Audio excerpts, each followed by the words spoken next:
Good morning, everyone. Dr. Christine Smith here, back for another Instagram Live with all the cool practitioners I love getting to chat with so that we can educate you about your bodies and empower you.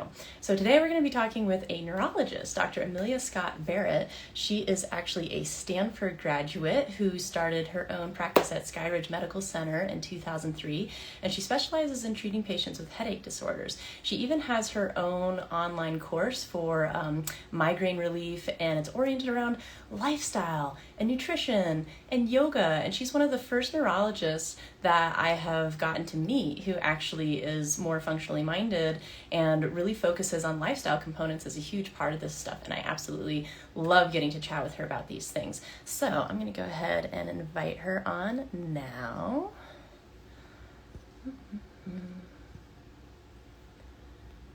There she is. On any second here. So basically we wanted to talk a little bit today about just kind of a lot of the components about your brain and how mindfulness works and all this stuff. Hi, Dr. Barrett. How are you? Hello there. I'm good. How are you? I'm great. Thank you. Good morning. I was just kind of telling everybody a little bit about you, that you graduated from Stanford and then started your own practice in 2003 at Skyridge, and that you have your own online course kind of oriented around lifestyle factors and mindfulness and yoga and nutrition for headache relief, which I think is a lot of your specialty. Would you like to tell everybody a little bit more about yourself and your passion around that? Sure. Yeah. Well, a lot of this came from my own experience with migraine in myself and in my family members. As you mentioned, I trained in neurology at Stanford, so I became very familiar with all the medications, with the conventional neurology approach to this. And so when I was having so many migraines in my 20s, that was my solution: take a pill, get back to work. And I discovered yoga when I was about 30, just on accident. I wasn't even trying to fix my headaches or anything, but what I observed over time is that it was working really well to reduce the frequency of my headaches. And it just made me very curious about, wait a minute, what's happening here? Why is that working? And really ignited a curiosity about how the brain heals. And so that's kind of been my North Star all these years. We happen to be at an amazing time in terms of our discoveries about how the brain works and heals, as you know. And so I have just continued to figure out, how do we take care of this thing? And there are a lot of, unique factors about it. This is a mind-body organ, unlike other organs in our body, and it's fairly complicated. It has taken some sophisticated science for us to get a better glimpse into how it works. With some organs, we could just look at it under a microscope, 100, 200 years ago and find out stuff about it. But this one is a little more complicated. So Go ahead. I was going to say that. So I've really been fascinated by how the brain heals for the past several decades. And that's what I want to bring to people, is the knowledge of how to help their own brain heal so that they can recover from migraines instead of just covering them up with pills. I think that's amazing, and I love that because I feel like so many people are just kind of told that their only option is to do the conventional route, and nobody really talks to them about the lifestyle factors and things like that. So I have like a little bit of an outline of what we could talk about today, but I kind of want to go back to just your comment of, your interest and your passion and how the brain heals. So just in I know you kind of addressed this in your course, but in like a bit of a summary, like what does that mean to you? Like, how does the brain heal? Well, over the years, I have realized that it's basically a 4-step process. So number one, I call the reveal stage, where we do some labs to figure out where the brain is at in terms of really important nutrients to proper brain functioning. So that helps to have that information for sure. Yep. And the second stage is to then revitalize with food as medicine and supplements. Yeah, exactly. Because your brain's not going to heal if it doesn't have the raw materials that it needs to heal. Like if you're trying to build a brick wall, you need bricks. If your brain is trying to build neurons, it needs the building blocks of neurons and Yep. neuronal connections. Well, that's a lot of what I talk about on my channel too, is just like all of the pieces that you need in order to heal or recover from an injury and that whole pathway. So I love that you're addressing this. So Yeah, please continue. yeah, Great. absolutely. You've got to have the building blocks. That's, and fortunately, we have been able to figure out a lot of what that means for the brain. And then I think probably the third and fourth steps are not as well recognized in the migraine and conventional medicine community. The third step that's important is helping your brain remove toxins. Many people with migraines have genetic abnormalities in how their body processes toxins, so they need help with that. And the process of migraine itself shuts off a lot of the self-cleaning mechanisms in the brain. So we have to be even more attentive to that than other people do. And then I call that the remove phase. And then the fourth step in our process is to rewire. Functional MRI has shown us how the brain is shaped by the process of chronic migraine to a place where it processes signals abnormally. And Wow. so we need to help the brain get back to those normal firing patterns. And fortunately, we've learned a lot of ways that we can help the brain do that. So it's reveal, revitalize, remove, and rewire is really the 4-stage process that's involved in healing the brain. I love that. And I think a lot of people don't realize that like the rewiring part needs to happen, right? But our brain is incredibly malleable, or plastic. Neuroplasticity is the term for anyone who hasn't been exposed to that. But it's kind of this idea that whatever we do more of, our brain is going to adapt to that. Just like a muscle. It's like whatever you do more of, that muscle is going to become better at doing that. Or if you do less of that, that muscle is going to not be as good at that. And so that's kind of also the idea around the brain, right? It's this organ that we can kind of exercise. So I know you've talked to me before about thinking of the brain as like this symphony. And I love that because I actually talk to people about their body as a symphony as well. It's like you kind of have the conductor and then you have all these different pieces. And if one piece is out of tune, the whole thing is going to be a little bit off. And I talk to people a lot about their body in the concept of tone. And that's a lot of what I work on when I do body work, is like, I want the different parts of your body to be singing the right notes. I want them to be producing the correct tone so that everything is in sync. And that's a lot of what body work is about, is getting everything back in sync so that the tone is correct. But I'd love to hear your thoughts on how you describe the brain as a symphony. Similar. And so this all comes from what we've learned from functional MRI. So I was on a plane to Paris a couple of years ago and bored in the middle of the night over the Atlantic. And this was back in the day when you had to like pay through the nose to get internet access. But I had discovered this article when I was waiting for my plane to take off. It was a review of 80 different functional MRI studies of the brain and chronic pain. And I'm sitting on the plane over the Atlantic going, oh my God, I need to read that paper. So I pay all the money, download the article. And and I've spent some time thinking about, like, how do I give people an analogy from something that's sort of familiar about what's happening to the brain in chronic pain. I literally stayed up all night reading this article. It was just like one of those mind-shattering moments. Oh, right? I love my fellow nerds. This is great. Yeah. Yeah. And so to summarize, like, all those articles, what we have found is that if you imagine the brain as a symphony, okay, you've got the conductor who's kind of in charge of everything, coordinating, keeping in touch with all the different parts. You know, maybe you've got emotional centers over here and the conductor will talk to the emotional centers. I like to envision that as like the strings or something, right? And then maybe you've got your pain centers over here. I like to envision that as the percussion section because it can feel that way when you have pain, right?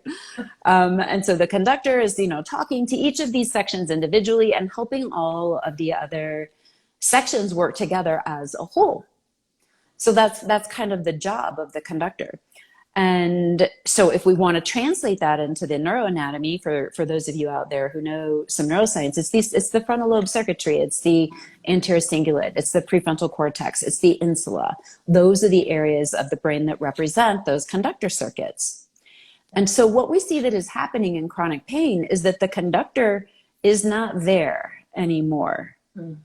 So those circuits have been under firing to the point where those parts of the brain actually shrink. So the first thing that happens is they stop firing, they become hypoactive on scans. Just like the muscle that you're not using. Exactly, just like an atrophied muscle, that happens to the brain as well. And that's what's happening in the conductor circuits for people who have chronic pain, including headaches. Wow. Yeah. I mean, I find it absolutely riveting that people living with chronic migraine literally are living in a different brain than people who just have episodic migraine. It's the same genetics, right? Yep. Same genetics. Some people have this factory in their brain that will generate migraines, and some people don't. But even within the group of people who have that factory in their brain can literally become abnormally wired as a result of the experience of chronic headaches. And this is not something that we see in people who have not had to go through that process. So then, of course, our question becomes, well, how do we help these people rewire? How do we help their brains get back to normal? As you were saying, there's neuroplasticity, right? We don't have to just say, oh my gosh, that's my brain. It's set in stone. I'm screwed. Well, I've never. for people who are like not quite as attuned with neuroscience, I want to like just provide a little roadmap here. So what she's talking about is like the different areas of the brain that are related to this and in like moderating pain. And one of those is your frontal lobe. And that's one that people are quite familiar with, right? It's kind of like your executive center. And this is why things like movement and mindfulness can really contribute to this kind of stuff because they engage that part of the brain. Movement and sensation, which is like a lot of body work and stuff, that's all a part of your frontal lobe. And so when we start to engage those centers or we start to engage like the prefrontal cortex through things like mindfulness and focus, which is also having to do with the cingulate gyrus, which she also mentioned, and then the insula, which is like another part of everything, and sensing what's around you and sensing your own interior state, that is how these things can contribute. So I know that that's a huge part of her program, and I'd love to hear you kind of touch on that and how you like to integrate those, because I know you like to use like all the motions and planes of the spine in your yoga because that contributes to things. So this is so interesting. Thank you. I just wanted to give people a little roadmap. Yeah, absolutely. I thank you. And the way all of that integrates into this is how do we help people heal? So what we need to do is to bring those conductor circuits back online. And we know that through conscious intention, you can fire certain neurons in your brain. Neurons that fire together wire together. After they wire together, that part of the brain grows. And then you're walking around in a brain that is no longer in this chronic migraine pattern. You're now walking around in a brain that's episodic. You have a migraine maybe once a month. You know exactly what to do. You make it go away. You're not living in that same brain anymore, but it does require conscious intention. So there are things that we can do within the tools that yoga and meditation have given us that have been handed down for thousands of years that do help fire those circuits. And the insula in particular is a really good one to fire. The insula, as you mentioned, is responsible for interoception, which means the awareness of your own body. So the practices that seem to help the most in terms of rewiring from chronic pain are body-based. So that may be something as simple as closing your eyes, inhaling, exhaling, and bringing your attention to your body, noticing the sensation of the breath coming in through your nose, noticing what it feels like as it goes out through your nose. That's what I mean by a body-based meditation. Well, and I love this because I think so many people, like meditation has this really weird stigma around it sometimes. And I think a lot of people don't quite understand what's happening, which is why I wanted to do this with you, because you would be the best person of anyone to explain it. And so it's like, people tend to think of meditation as like this, like they get bored just sitting there breathing. But if you understand that you're breathing in order to activate your insula in this part of your brain, and you're paying attention to it, and you're constantly coming back, you realize that you're actually doing physical therapy for your brain. Yeah. And like, that's what meditation is. Meditation is an opportunity to retrain your brain, like going to the gym. And I know some people have like, well, I've heard meditation's like going to the gym for your brain. Still doesn't quite click. I'm still bored. And so when we can like understand these different pieces of like, okay, well, you're activating the insula by paying attention to what's going on in your body. And that's why you're focusing on your breath in this present moment. It's like, oh, now I have a direct action of why I'm doing what I'm doing.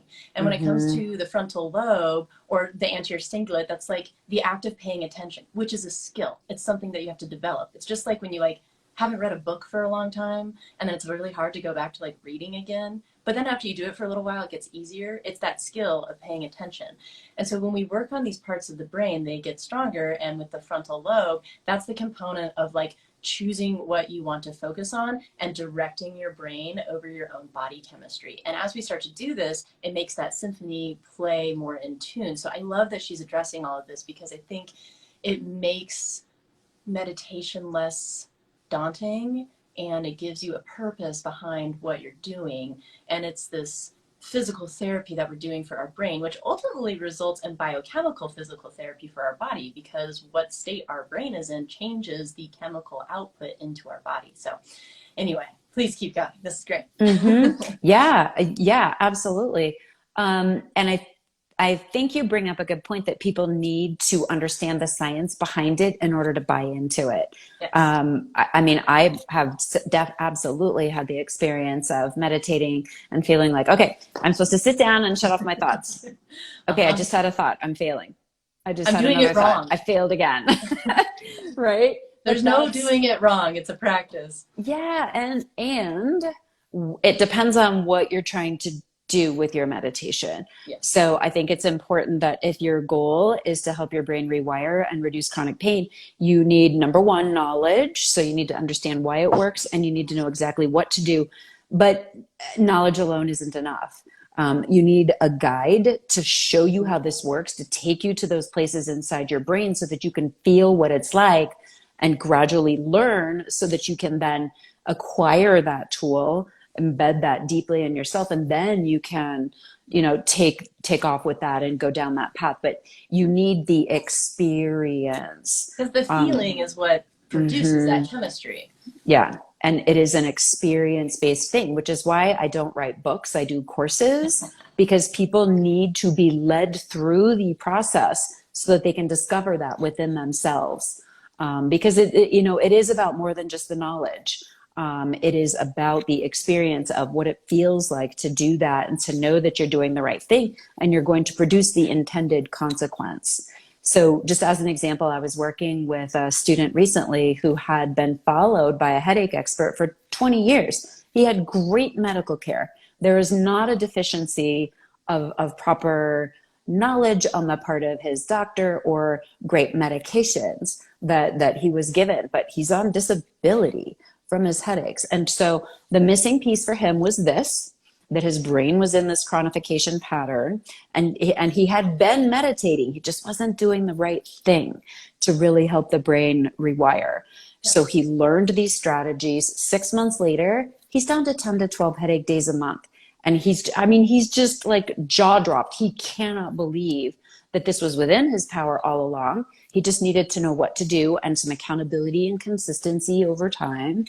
And the changes he's had, now living in this very different brain, he's like, I have so much time, because he's not spending all this time lost to headaches, lost to brain fog, recovering from headaches, lost to the mood and sleep disturbances that go along with this chronification place. He's just like, I have my life back. It's really powerful. I want to make sure everybody watching understands that this is really powerful, and it is also within your grasp. This is not a mystery thing. This is very doable for you. It's a skill you can learn, that will dramatically start to improve the quality of your life, and get you out of that chronic pain state. And this is not a blame thing whatsoever. I'm not in any way saying you can fix it all just by think your way through it, power your way through it. Well, Not what I'm saying. Let's talk about why that works, right? Because again, this is going back to like the understanding component. And for anyone, I did like a couple like little 5-minute videos, I think on this channel and on my Dr. Christine Smith channel like a couple days ago, just talking about some of the basic neurology behind this. And a lot of it has to do with your vagus nerve, which is a huge component of what's getting activated during meditation. So it's like we have all this stuff in the brain, and it's like, well, how does the brain affect the rest of the body? Well, it affects it through this vagus nerve, which is like probably one of your busiest nerves in the body. It innervates all of your organs, kind of like controls your heart rate to an extent, does a whole bunch of different stuff. And it really has an effect on inflammation. And I think inflammation's not all a bad thing, right? Like we need it to heal. It has its purpose in the body, but it can get out of sync. It gets dysregulated, especially in the world that we live in, which is like a very high stress, high cortisol kind of world. And we're just being stimulated all the time, right? Like even this live that you're watching, you have like so many little things popping up that are like hitting your dopamine receptors and checking your emails. And then you just got a text from somebody and that's another dopamine receptor. And it's just this whole entire cycle that kind of goes on. And, you know, it is what it is at this point. It's the world that we live in. But the purpose of mindfulness and meditation is learning how to regulate our body within that world. This is how we take control back, and this is how you take control of your body back. And so it's this skill that she's talking about, and it really is something that everybody can learn how to do. It's not like you have to be a monk sitting on a mountain for 8 hours at a time. That's not how it works. It's just about learning how to, because of the weird stigma around the word meditation, I tell my patients, hey, we're going to do some brain training. This is autonomic regulation through brainwave therapy. And that's basically what we're doing. And the reason that I've started teaching my patients all of this is because I can throw supplements at them all day. I can do all of the body work. And if they leave my office and they go straight back into the brainwaves that their body is used to, it doesn't work as well. And the patients who get better are the ones who start to learn how to regulate their own system. And it's the homework that I give them. I'm like, okay, I need you to do this for a couple minutes a day. And we're basically going to do physical therapy for your system in between appointments so that when you come in to see me, I just get to act as this catalyst that kind of keeps you going and keeps pushing you forward. But by the end of it, hopefully you can really learn how to regulate yourself, just like Dr. Barrett was talking about with her patient who now only has like 10 headaches a month.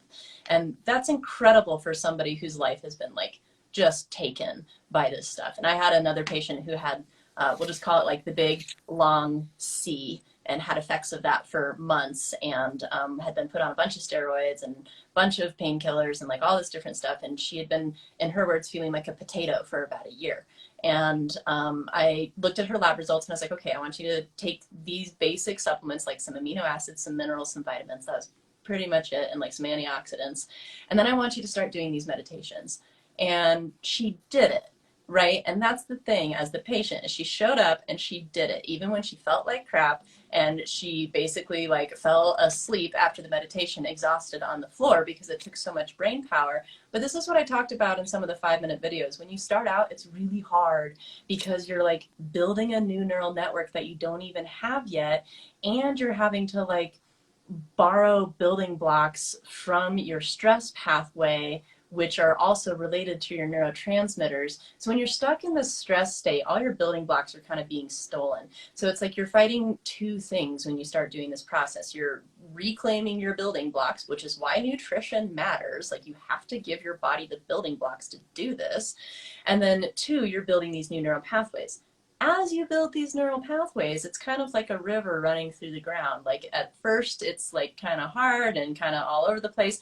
And then as it keeps going down the same pathway, more and more water is going to go there more often, and it's going to become easier and easier. So that's a lot of this process. But this is why it's so important, is it's like we're regulating your vagus nerve, the nerve that innervates all of your organs. And this is how we change the biochemistry. And so by doing that, we change the inflammation, and by changing the inflammation state, we change the state of the chemistry in things like migraines or liver disease or insulin resistance or whatever it is that you're dealing with. So anyway, sorry, there's my soapbox, but I'd love to hear your thoughts on that. Yeah, absolutely. Yes. And I want to echo one of the things you said also, which is that your patient actually did it, because in order for neuroplasticity to work, you need frequency.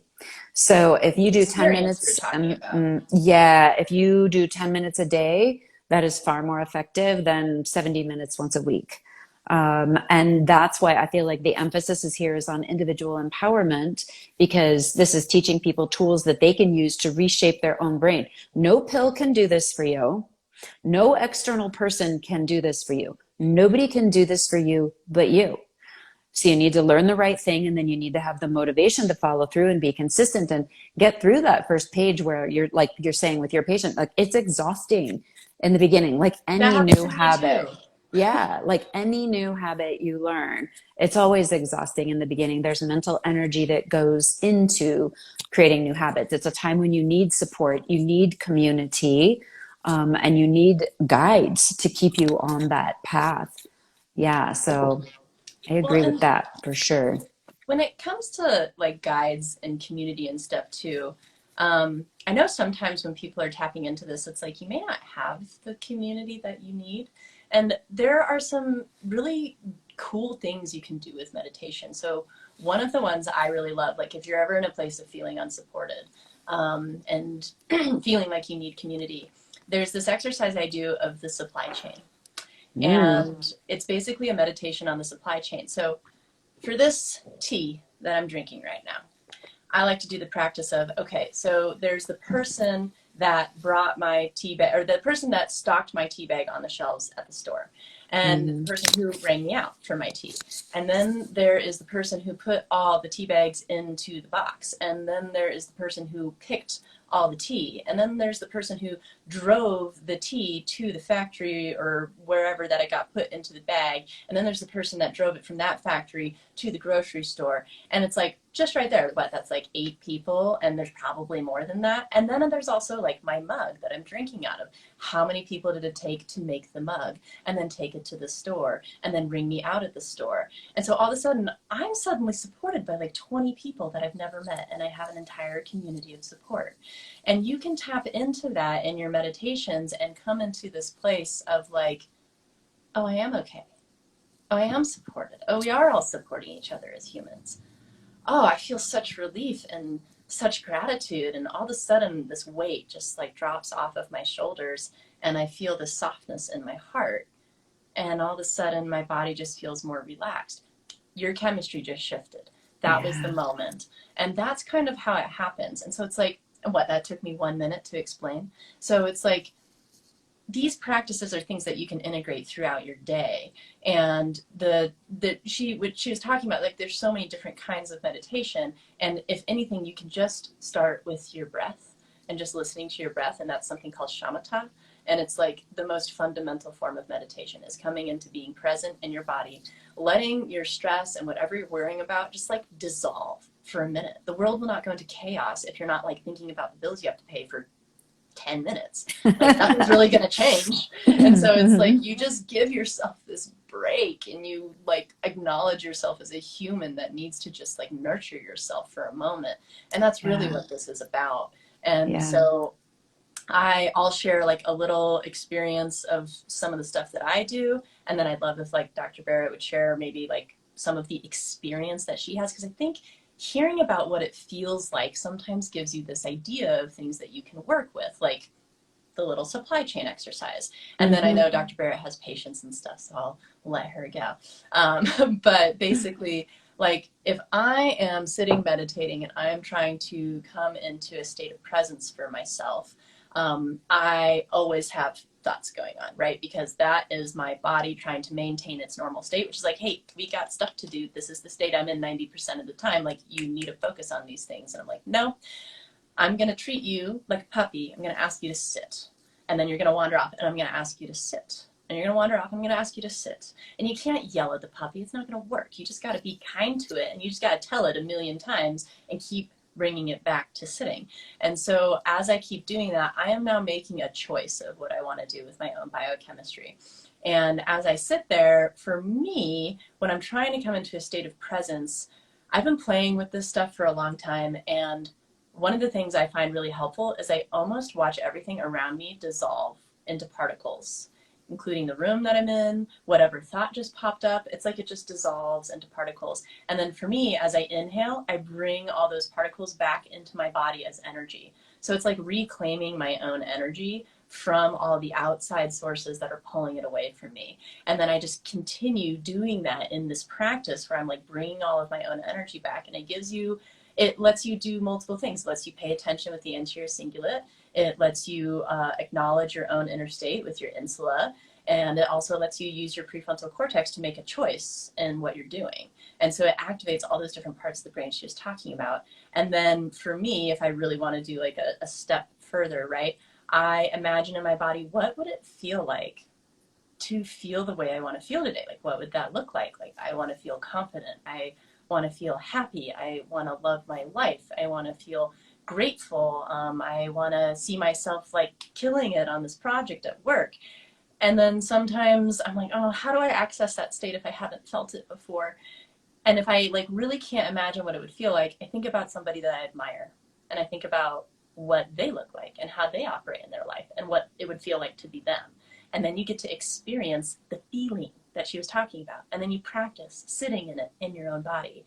And then when I get up from my meditation, I try to carry that feeling with me so that I walk away with a new set of biochemistry. So that's my little take. I'd love to hear anything you have to say, and then we can kind of wrap things up. First of all, I want to do that meditation right now. That sounds so yummy. I want to go to that space. That sounds good. It's nice. It's relaxing. We all need a break from our stress. Yeah, exactly. I suppose there's a part of me that wants to give people a little nugget to take away with them from this that they can start on their own right now. And, along the lines of thinking of what can you do in 10 minutes a day that's going to accumulate over time. I would echo what you said about maybe just doing something simple with breath. Watch the breath come in through your nose up to the space between your eyes. Watch the breath come out through your nose. Notice the temperature as it goes out. And as those thoughts come in, view this as training a puppy. View this as teaching the puppy to sit and stay with kindness and gentleness, not with, oh my God, I'm such a failure. None of that.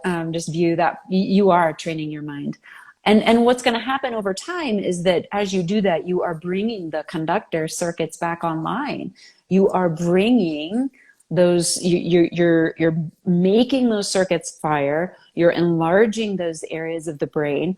And over a period of time, you will then be walking around in a brain that is more resilient. And the way this works is that it is essentially teaching your brain to observe your body's sensations neutrally without getting lost in catastrophizing emotionally or intellectualizing. Oh my God, I'm going to miss work. I'm going to miss my deadline, or emotions. I'm going to miss this thing again. I'm so sad. I can't be the person I want to be. And so what it does is it teaches your brain this capacity to neutrally observe pain. And this is what underlies pain tolerance. This is what it means when you bring the conductor back online, to coordinate all those areas, to talk to the string section, to talk to the percussion section, to say, okay, everybody, let's work together now the way we're supposed to. So I just want to leave everybody with something simple, takeaway, hands-on that they can do that's effective for pain. So it would really just be that. It's super easy. Take 10 minutes, set the timer on your phone, and just think about your breath and be gentle as you do it. So hopefully that'll give everybody a little bit of a place to start, to start learning how to do it. Yeah. Oh, I love that. Thank you. Yeah, and then sure. If people were curious about like taking your courses or learning more about you, where can they go, or like how can they contact you? So I created working with you as a neurologist. Yeah, both. Probably the easiest thing is to go to migraineclass.com, migraineclass.com. I put together a little video that explains what we've learned about how the brain heals and how we can tap into that to get our brain into a better place, which of course reduces migraines. Anytime you're healing the brain, you're reducing any symptoms that come from the brain not functioning well, and that includes pain, that includes brain fog, that includes anxiety, depression, insomnia. All those things are rolled up together. There are multiple different faces of the same stuff going on in the brain, and if we want to truly heal, we heal at the level of the brain. We don't take one pill for the migraine, one pill for the brain fog, one pill for the anxiety, one pill for the insomnia. Yes. Like, that's not, I mean, you can try it. It gets you part of the way there. I know this well. I did this for 20 years. I know that it only gets you part of the way there. We've both received those patients. Yeah, exactly. And it's one half of the coin. You need the medication, sure, but part of what they do is open up the bandwidth so that you then have the emotional energy and bandwidth and time to go back and heal. So yeah, migraineclass.com explains the science behind how that works and gives you further steps if that approach resonates for you. And of course, you can find out information about working with me in other ways on my website, which is ameliascottbarrettmd.com, AMELIASCOTTBARRETTMD.com. So, amazing. Yeah. Well, thank you so much for taking some time out of your busy schedule this morning to just chat about this stuff. Dr. Barrett and I have spent a decent amount of time together, and I always love our conversations. It's Me just, too. it's so much Me fun. too. We So, we so need to bring this information to the world. We really do. yeah. Yeah. Well, I'll look forward to our next live and we can talk about some other cool things. So, thank you so much. And I hope you have a wonderful day. And to anyone with any questions, always feel free to reach out to myself or Dr. Barrett. You can do it through Instagram as well, but the website that she listed is probably the best place to go. So, thank you again, and we'll talk soon. Yeah. Thank you. Bye.